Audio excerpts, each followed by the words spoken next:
ដិនធ្លាប់ស្នេហ៍ពីមុនព្រមឃើញតែយំក៏ស្ម័គ្រទទួលជាថ្មីតែមិននឹកថាជីវ៉ាបែបនេះទេថ្លៃដូងមនុស្សបណ្ដារាល់ថ្ងៃធ្វើដូចធម្មតាបែកគ្នាយូរហើយត្រានត្រៃនៅតែមិនខំពីមុនលែងច្រើនដូចមុនមិនចោលសថ្លៃអូនចេញមកពីណាពីកំណើតឬអ្វី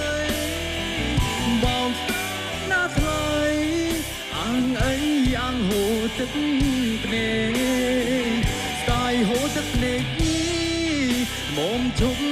ហើយថ្លៃអស់លះហើយស្រីតើមានមកថ្មីទៀតទេ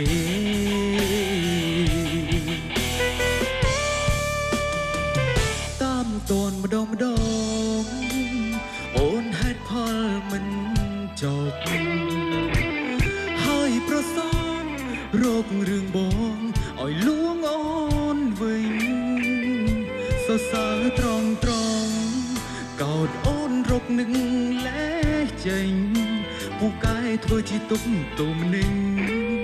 ទុយវិញមួយពនលៀនល្បិច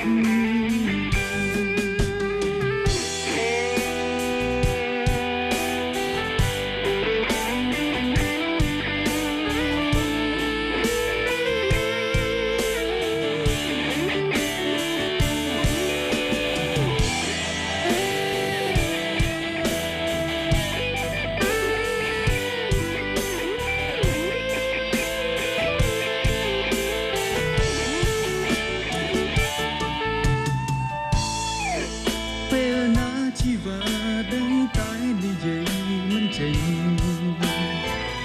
អូកែធ្វើណាំងជាទុកខ្លោចសាអូនចេញមកពីណាពីកំណើតឬអ្វីបងស្ដាយណាស់ហើយអាងអីអាងហូរទឹកភ្នែកស្ដាយហូរទឹកភ្នែកមុំជុំ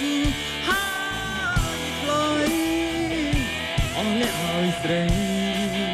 តើមានមកថ្មីទៀតទេ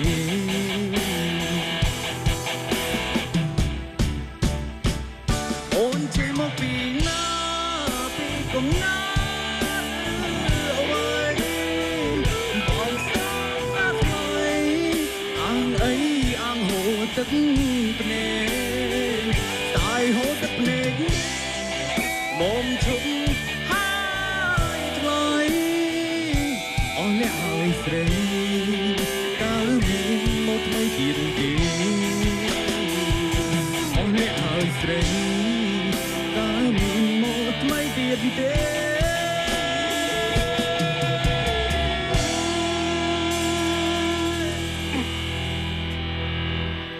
អរគុណបាទអរគុណហើយក៏សូមអនុញ្ញាតគ្រប់ជំរាបសួរដល់បងប្អូនដែលមានវត្តមាននៅទីនេះផ្ទាល់ក៏ដូចជាតាមគេអាថាមផងដែរអរគុណបាទជំរាបសួរលោកឌី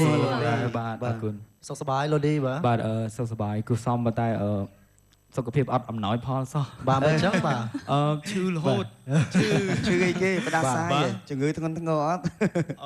បញ្ហាសុខភាពដូចជាសម្ផស្សអីចឹងទៅហ្នឹងហើយឡើងតលីពេញមុខចឹងទៅមុនហើយជារវល់នឹងការងារច្រើនដឹងមួយរយៈនេះរវល់ច្រើនមួយអាហ្វេគេងនៅផ្ទះពេលខ្លះដូចថាយើងគេអត់សូវបានអញ្ចឹងណាយើងគេអត់ទៀងទាត់ក៏បញ្ហាមួយនឹងកន្លែងខ្ញុំអត់បានមិនថារវល់ច្រើនជាមួយគេនៅផ្ទះបាទអរគុណគេដែរសម្រាប់ថ្ងៃនេះលោកឡូឌីមានបទចម្រៀងប្រហែលបទដែរបាទសម្រាប់ខ្ញុំបានគឺសិតសឹងតែបទថ្មីនឹងទើបតែចេញលក់នៅក្នុង CD Vol 67ក៏ដូចជា VCD ដែលទើបនឹងចេញលក់ផងដែរមានចំនួន3បទបាទអរគុណបាទចង់អរគុណយើងនឹងជួប